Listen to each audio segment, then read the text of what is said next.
Okay, hello everyone, and welcome to the AMA session. This is a afternoon Thursday in the East Coast US, but good morning, good afternoon, or good evening wherever you happen to be. It's good to see you all. Thank you for joining us today. Um, Budget Process AMA. So we're here to answer any questions you might have on any of the budgets that are out, any of the process itself, and anything else that we can do. I can probably even occasionally answer a recipe question or three. So whatever might tickle your fancy today. And I'm happy to see we've got some folks from a couple of our committees here as well, which is always super helpful. So if there's any committee specific questions for OSC or civics, we do happen to have a couple of those members here with us today. So thank you guys for attending as well, because it's helpful to be there, the voice of your committees to help the community understand what your asks are. Oh, and here's a member of TSC joining us as well now. How is everybody this afternoon, evening, or morning? Raring to go. Good to hear. Good to hear. So exciting things in Cardano governance happening today. The blockchain has a new a protocol change action, parameter change action that came out today. Our good friend Andrew Westberg decided to let the community on the 20% tax or a 10% tax, and we shall see how that lands. So Intersect has we host the protocols parameters subcommittee through the TSC. Is that right, Duncan? Through the TSC, and we will be yeah. And so that group is going to actually deliberate on what the impacts of that will be, and they will be putting out some information on that when they're able to meet and deliberate on that. So that'll be something to add to the conversation here. Like any other action, it has up to six epochs, up to 30 days roughly for us to decide on that. It kind of depends on how close it comes to the epoch as to how many total days that it'll be on chain, but somewhere between 30 and 35 days that action will be out for voting. So you have time to gather opinions, gather insights, and then make your decision if you're a DREP. So exciting times. Beatrice is multitasking. Good for you. I can't do it. I got to pay attention to one meeting at a time. I wish I could, but we're here today for budget questions. So if any of you guys have any questions for on the budget process, I'm happy to take them.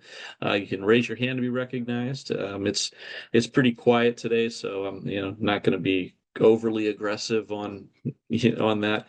Just Lloyd, I have a question. Hey, I'm sorry I didn't raise my hand. I'm driving, so it's kind of multitasking a little bit. No worries. Go ahead and ask your question. Okay, so my question is, as you might suspect, regarding the net change limit.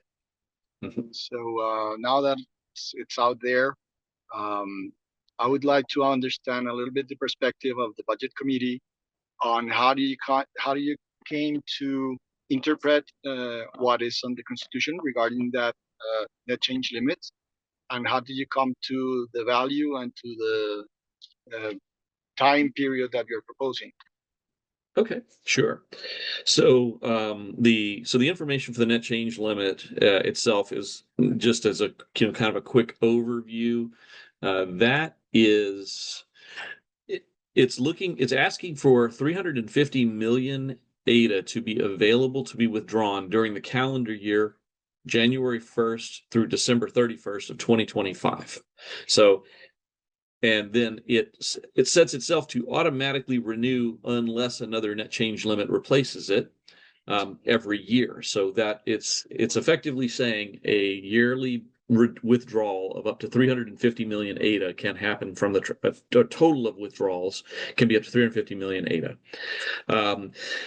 Going from the Constitution itself, I want to read if I'm going to make, if I'm going to be specific on it.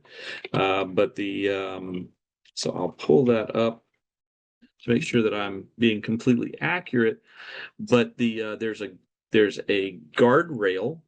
There is a guardrail in the interim constitution, and there's also the same guardrail in the delegate endorsed constitution, which is imminently, like, I think it's so close to passing. So we will probably see that very soon now. But even so, both of those included a guardrail specifically about this net change limit. And I'm pulling this up right now. Treasury 01A was the guardrail, and it says a net change limit for the Cardano Treasury's balance per period of time must be agreed by the DREPs via an on-chain governance info action or on-chain governance action with a threshold greater than 50% of the active voting stake. Now, that was the guardrail. The Parameters Committee did give us a requirement that we actually do 65%. The 50% was considered the minimum. And they actually settled on a 65% of active voting stake for approval for that net change limit. So that guardrail then also hits a second guardrail, which is that withdrawals from the Cardano blockchain treasury made pursuant to an approved Cardano blockchain ecosystem budget must not exceed the net change limit for Cardano's treasury balance per period of time.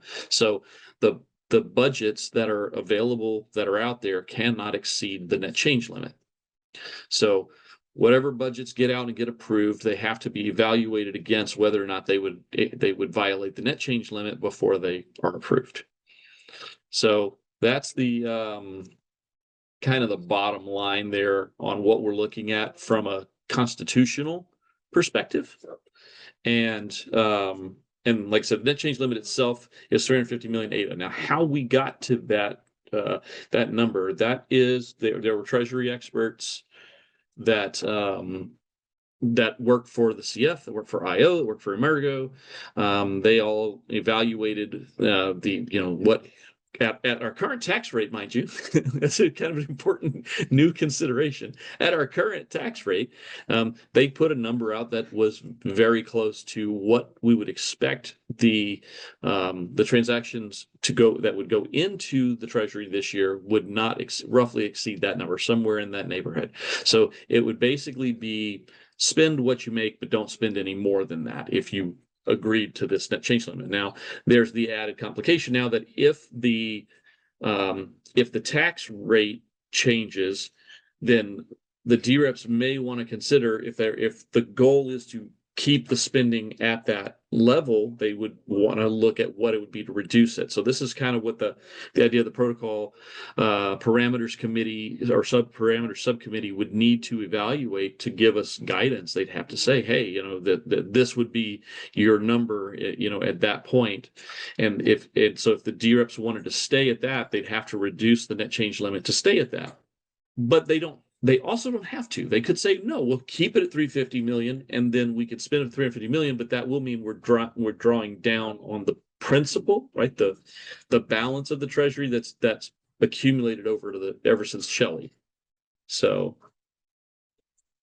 how's that, Jose? Is that helpful? Well, yeah, absolutely. It gives a lot of perspective on how you came to your recommendation of the 350, and also on it being a 73-epoch period of time.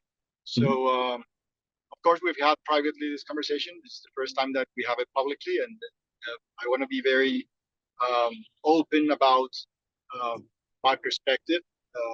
Not criticizing, of course, the proposal, but maybe invite to a conversation around other concepts that, of course, you might know, but I'm going to share anyway with everyone here.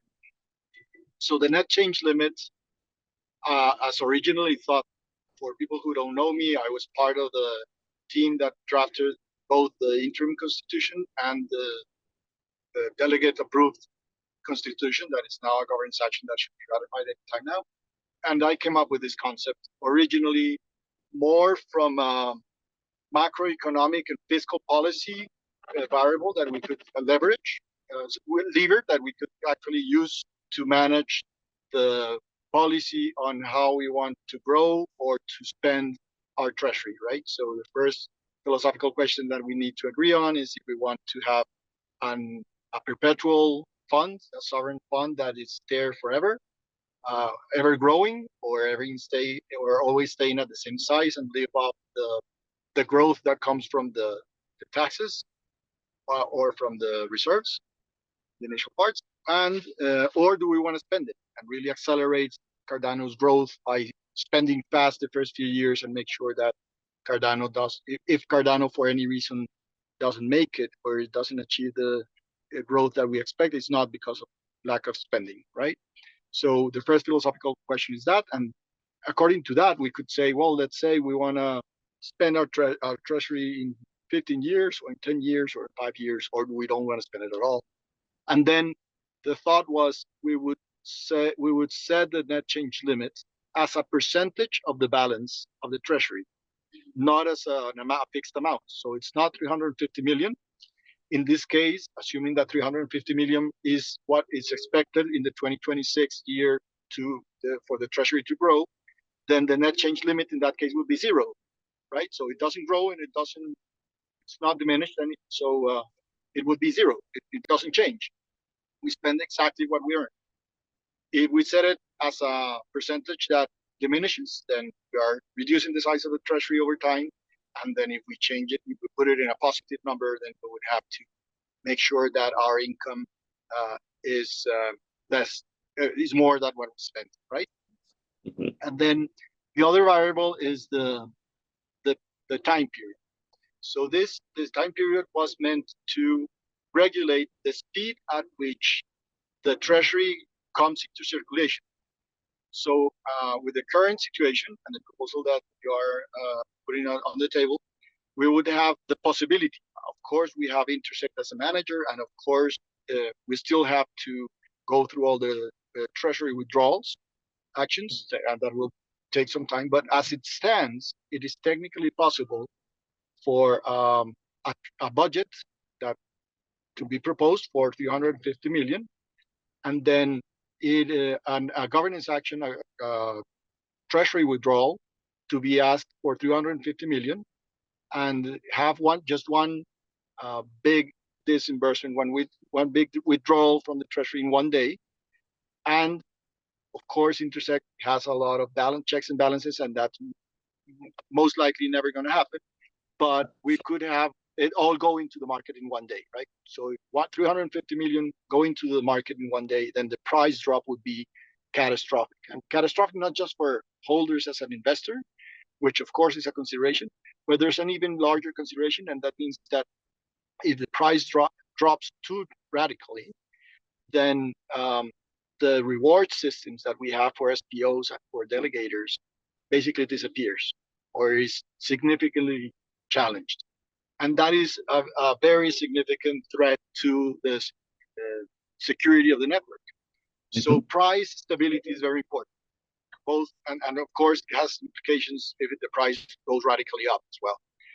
But so price stability is important. We need to manage or try at least to avoid actions that impact too much the volatility of the price. So the period of time that you're now proposing to be 73 epochs, in my concept, could be shorter, because it's not regulating the size of the budget. It's just regulating the change in the balance of the treasury. So you could have a large budget, like 200 million budget for the year, and then have the net change limit as a regulator of the speed in which it comes into the economy. And that way we avoid those huge volatility prices. That doesn't mean that it's a limit for the size of the budget. You can still have a large budget, but you have a regulation on how fast you can actually withdraw, other than what we are having now, which is of course off-chain, and trusting that Intersect will remain to be a good actor, and that it will have the checks and balances that it has now. And I'm not worried about that today, but I would like to see this designed since the beginning to have all the checks and balances on chain instead of outside. That would be kind of my view and my suggestions to the net change.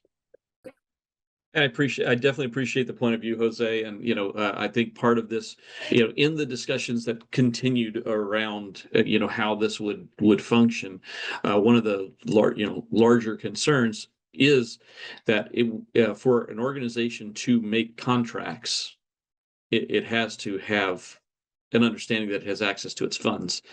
And if we tie up funds to where they can't be withdrawn when they're needed, so we actually could take this year as a very prime example. There will be some work that's performed at risk to the people who are performing it between June. Some work that's occurring. So if we can't make withdrawals along the time frame and we in some way violate the net change, or if we need a little bit extra now but not as much next month, we end up running into a problem where we aren't liquid enough, not to mention the number of treasury withdrawal actions that means that DREPs have to vote for in the year. And when that happens, the more, and this is the conversation we've all had a bunch of it, the more treasury withdrawal actions we have to have in the year, the more possibility exists that someone puts in a treasury action that overwhelms the system. We proved that in SanchoNet when we were testing. It wasn't what the test was about, but we still proved that that's actually exactly what can happen is by creating the overwhelm. And that was one of the things. And then in addition, the simple high cost of those treasury actions that were agreed upon by the protocol parameters working group rather, end up to where you have to have a certain amount of ADA available in order to keep making these treasury withdrawals over the year, especially now that we're splitting into multiple budgets. So a couple of the ways that we looked at trying to alleviate some of those concerns from the other side was the idea of time lock smart contracts, which is what we are proposing, right? So it does still protect. It allows the DREPs to agree to work being done, a set amount of work in the year, and then it puts the onus on the smart contract. And we are, I know there's a lot of discussion around improving the smart contracts as well, doing milestone smart contracts, doing sweeps, doing all those kinds of things that we should be able to do. And the nice one, which is in a default situation, do return to treasury. Right. So this is now on chain more, right? So it's kind of a compromise view between where your original position was and the position of, like you said, of just give the full withdrawal at the beginning of the year and it gets handled off chain entirely. It's kind of an in-between view. And I mean, that's kind of the point of all of this decentralized stuff, right? We're taking one ideal and another ideal, and neither of them are really palatable for different reasons, and finding a middle ground that might function. And I'm with you. This year it's less of a problem. In future years it could become more of a problem, but we also in future years could have better smart contracts that could make this a whole lot easier, and we could actually go in, make our budget season happen in a because that's another consideration. The more time we spend on the budget, the less time we're spending on other things, like actually doing the work. So at some point, we may get to where we have a budget season that we're all happy with, that we all get together, we make spending decisions for the next year, reserving something for future problems, and then we get through that process relatively quickly and get back to building the chain. Mind if I make a comment? I can't figure out how to raise my hand. Okay. Here on the phone. Go ahead, Marlon. No, I was gonna say, like, even with the time locks, depending on how you set it up, you're still gonna have risk on there, because if you set it up to release to a certain smart contract, so what if they didn't deliver or anything like that? Now you're stuck with that because it's set to release. Now you're promising future payment for something you don't know of what's going to happen. So you run into that, right? That's the sweep idea, right? The sweep idea is that in the event of a contract not being completed, there's a sweep that pulls that money back out from that contract and returns it to the treasury. So there's means to eliminate that risk with what we don't know.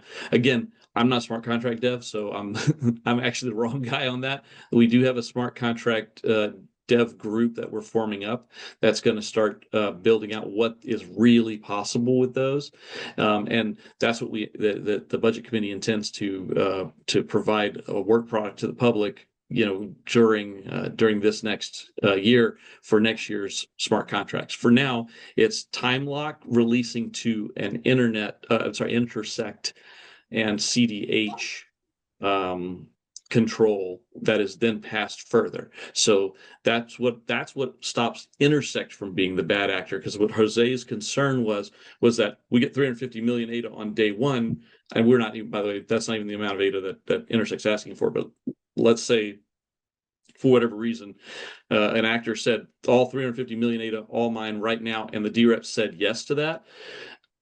That could be a liquidity event that could be really catastrophic, but that's not what would happen with Intersect with the smart contract. So whatever Intersect's going to ask for, it would go into smart contracts, and then that would have time lock releases to Intersect to then further spend out, not to a third party.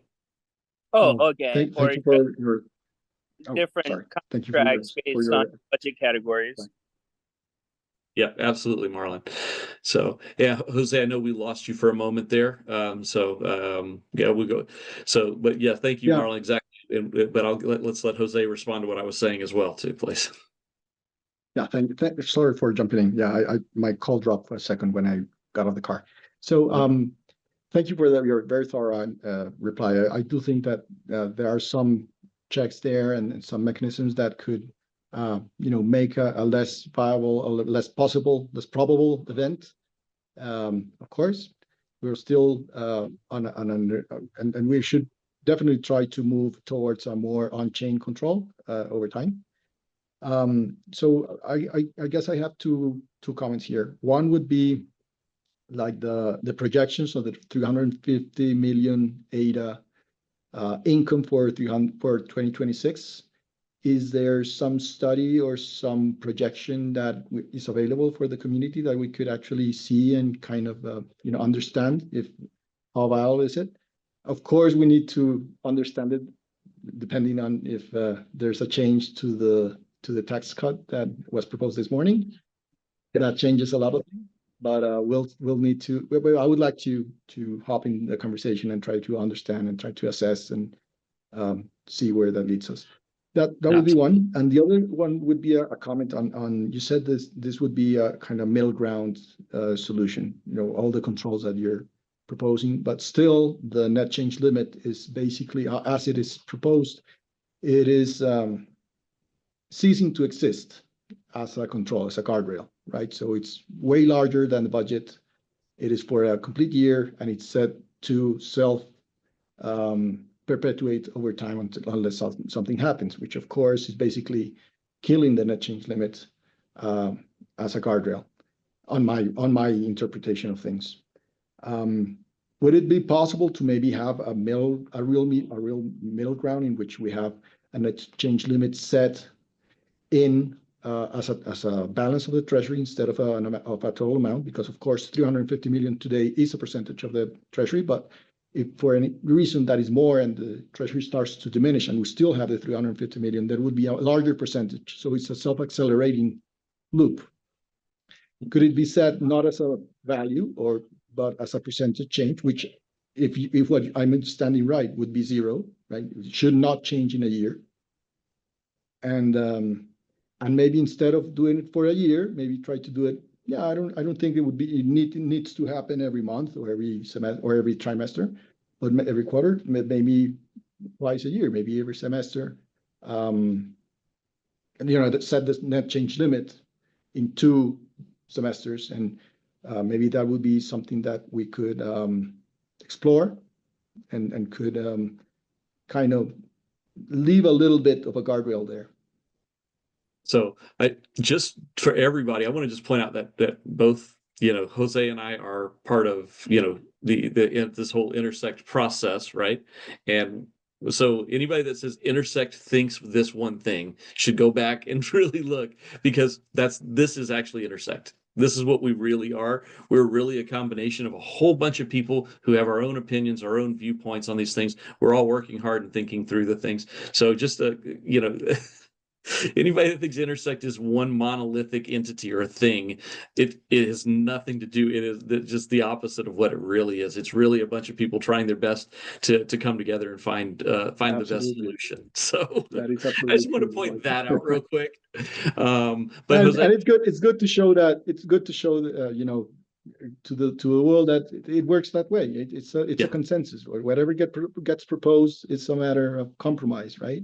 There's absolutely. many very passionate people here at Intersect. Some of them spend a lot of time, some of them spend less, but everyone has an opinion, and Mhm. everyone is heard. Absolutely. And so I really appreciate that. And I was going to point out that probably the best place for us to have this conversation is going to start tomorrow. Because tomorrow, according to today's budget committee special meeting that we had, we will be placing the net change limit not on chain, but as in the info action proposal forum on GovTool. So that's happening tomorrow. I'd say late morning to early afternoon European time. So definitely by sort of mid-morning US time, the net change limit will be in the forum on GovTools. So put your suggestion there. Let's have that conversation right there in public in front of everybody, and then let the idea that makes the most sense be the final idea that goes on chain when we're done. Will do. So awesome. Thank you, Jose. Thank you for the conversation on this. This was a good one. I think this is a great one we need to have, and we need to keep having it next couple of weeks so that we can put the best info action on chain and get on to the next steps. So all right, I got Ken Eric up next with your hand up. Go ahead, Ken Eric. Hey, good evening from Norway. So I haven't grasped all over the budget yet, but in old-fashioned way, I start to identifying processes and trying to find those darn duplicate that usually appears, and then I also look out like what is actually spent and what is actually within the ecosystem, let's say afterwards. And I think it's perhaps a good thing to do, for example, for Intersect MBO, when they require deposits for governance actions, for example. So that is actually a withdrawal from the treasury that is not disappearing from the ecosystem. It's not going into fiat, you know. So right. it's not spent. And I don't incentivize to decorate the numbers, but I think that will make at least the budget look 800,000 ADA cuter. Put it like that.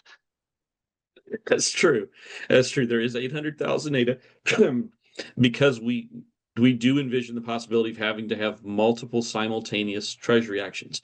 Even with the budget alone, there's a possibility that we could have at least 5 at one time with the 5 budget bucket scenario that we have right now this year, and the possibility of needing to do 1 or 2 other actions during that time frame meant that having enough ADA standing by to do that was an asset to the whole community, basically. And with Intersect holding that ADA in that perspective, that's the only thing it can be used for. It can only ever be used to go on, as those actions, because that's what the promise is to the community.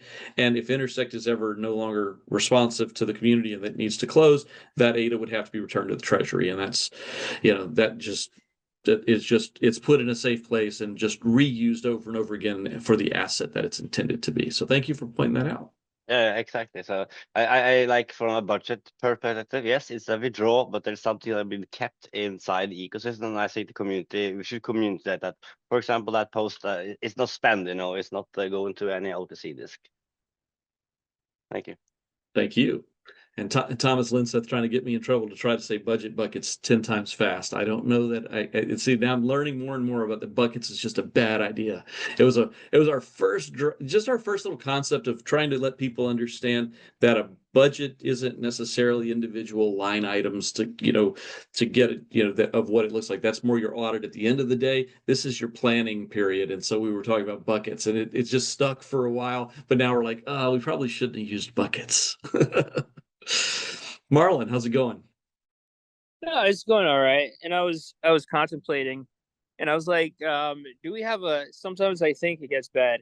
I was thinking, do we have a list somewhere, or Intersect does, of all the concerns, throughout these meetings that everyone has brought up somewhere, so we can look at, like, and address those points, from a risk perspective or anything else like that. And then, as far as returning the unused aid or anything back to the treasury, it's like, does that really serve a purpose in doing that? I get it, going back there, but in the end, Intersect will be using it anyways to be furthering projects and the ecosystem, and they will need another budget anyways. Right. So as long as that is tracked and maintained and taken out of, in the next planning process, why go through returning it? Is it just the optics, or people just want it to be returned, or is it just aid is going to go up to $5? It's the desire. It's the desire from the community, and that's we try to be responsive, right? And what we're hearing, I mean, it can still go either way. We keep it.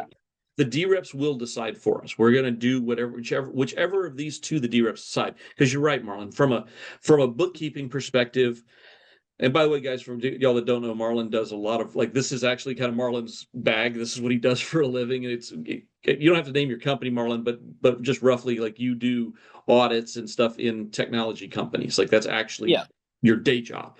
So anyway, so Marlon's a big help whenever, we got stuff that we need. He's another go-to that we can reach out to and ask questions. So it's really great to have you here.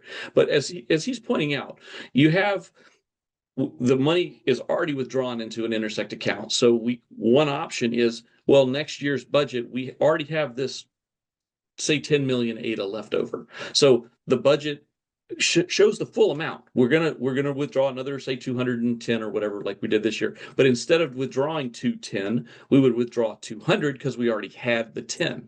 So that's option A. Option B is we return the 10 million and then we ask for 210. Option B. It's, as you can see, it's the same amount of money. It's just respecting the fact that hey, this was the funds that weren't used during the year, and and we're returning what wasn't used. Now that's especially useful. One more thing, Marlon, I'll let you respond, but that's especially useful if we had like a huge, like, let's say ADA moons, and that'd be great. But if ADA moons and we're like $5-10, whatever in that range, and we only end up spending, a small amount of our ADA. Well, no one wants to sit on a war chest. That's the word everybody uses, war chest. Well, you're right. We won't sit on a ton of ADA. We'd return, what's practical to return. Right. And so that's just kind of a given. That's just good stewardship of the community's treasury funds. So go ahead, Marlon. Yeah, and I was gonna say too, that's a great point, Lloyd. But also, you don't want to run also on a thin line all the time. If unexpected things happen also within Intersect, then what are you gonna end up doing? You have these major projects that that planning sometimes go really well, or it doesn't, right? We're assuming that everything else on paper is going to go perfect. What if it doesn't? Exactly. And so each committee's great success, they all came to us with some number that was a contingency. Every single one of them came back with contingencies. So what we did is we kind of pulled all of those contingencies into one. So we have one contingent bucket that would cover everything, rather than have. So again, it's economies of scale in that case, where each committee would have access, if it was needed, to the contingency. So we do have some contingency planning in there as well, that would serve us well to keep things moving smoothly. But great. And then what about the downside? What's that? You talked about the upside. So we have the budget. Oh yeah, and it goes up. So what if which is a possibility, right? You can always think negatively too. All right, it is like 80-something cents right now. Okay, it goes down to 35, 40. What? what then? It's, I get it. No one wants to see, it goes to $5 and Intersect is sitting on now dollar value that much ADA. And then it's like, how do you maintain that balance? Now this nonprofit is sitting on this much, but everyone in Intersect is known. It's a nonprofit. Mega legal action could be taken at any point in time. Yeah. Against, anyone there, that's sitting on the board and everything else that's managing that.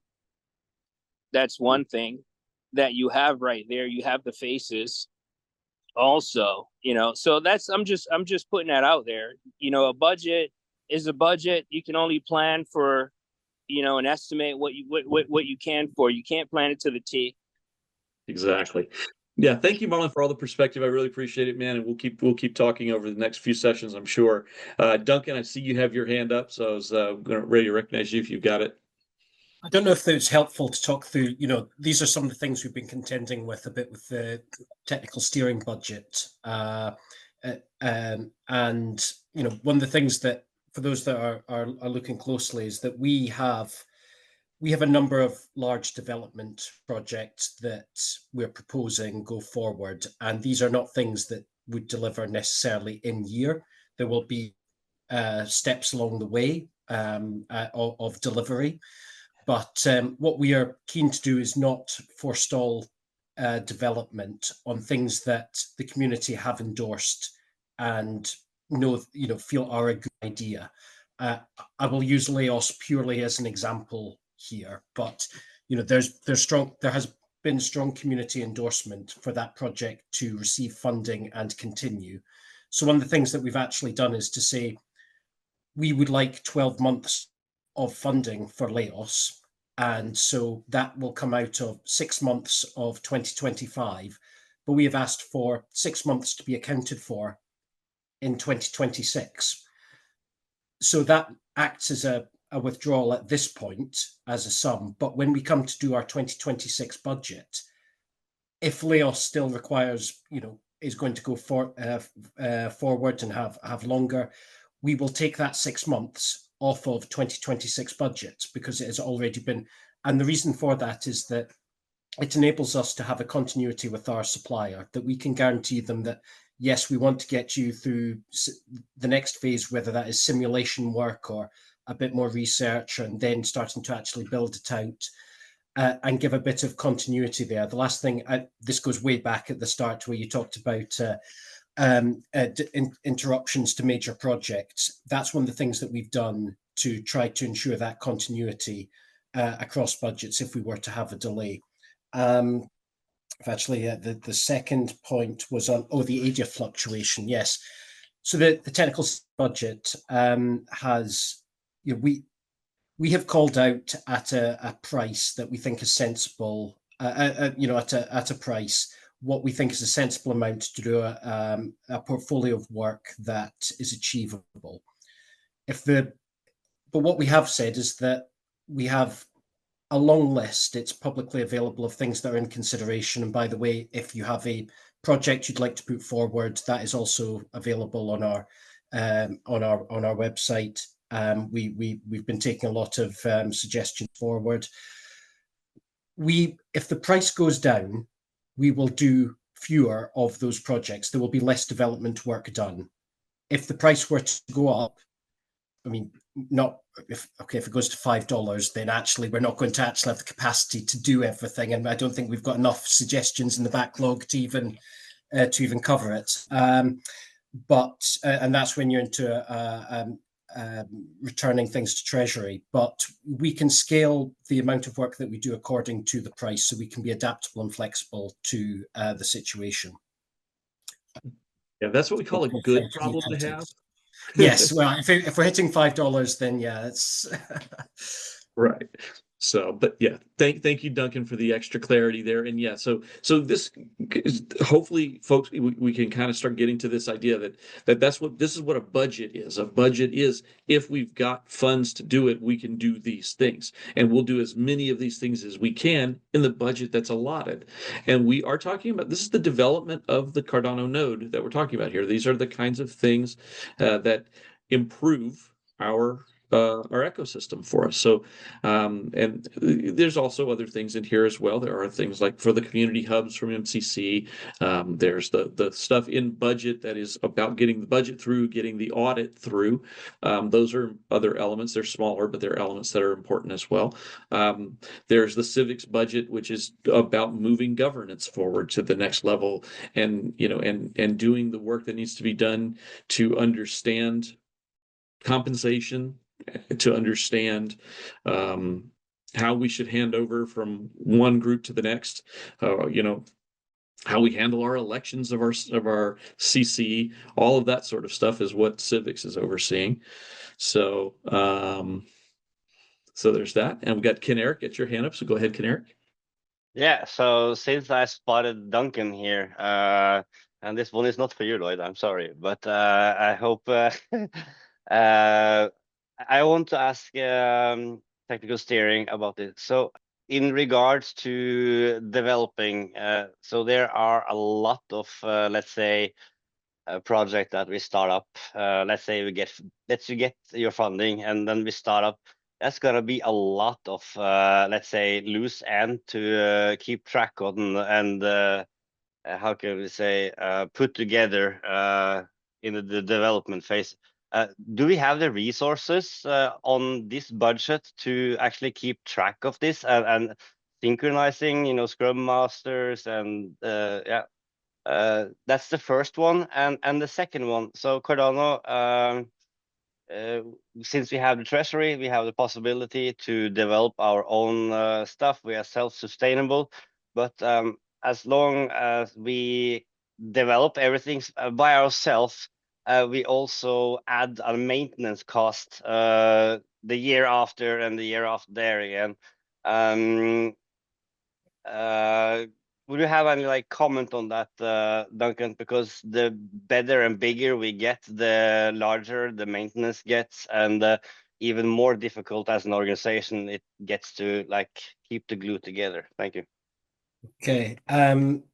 So the first point was around capacity to manage, I believe. Well, behind the committees, we have it actually goes quite well into what does the money towards Intersect actually pay for, and that is actually the support. Large part of that is the support services behind the committees. So these are individuals who are running the tendering process, who are responsible for the contract creation, who are part of the delivery assurance team. And our ambition is that, Intersect, the budget that you see is to meet the needs that we think we would have as a result of the ambitious roadmap that we are looking to achieve. So that is to be able to hire people to be part of, to be able to facilitate these things. It's worth saying that we did, Intersect has experience with that in the last year. This, the delivery assurance function, has existed for about 14 months now. During the process with SIP 1694, as well as a number of other contracts with the likes of Tweag and Well-Typed, for example. So we are appreciate that there is an internal scaling that would need to happen within Intersect. We're confident that we have a plan in place that will be able to meet that. The second is on maintenance costs and whether those, if I got your question right, that they would scale because of the development work that we're looking for. Sure. I'll put my hands up and say I'm not a blockchain expert. There are almost certainly, I'm sure that the majority of people on this call actually have a as good or if not better technical understanding than I do.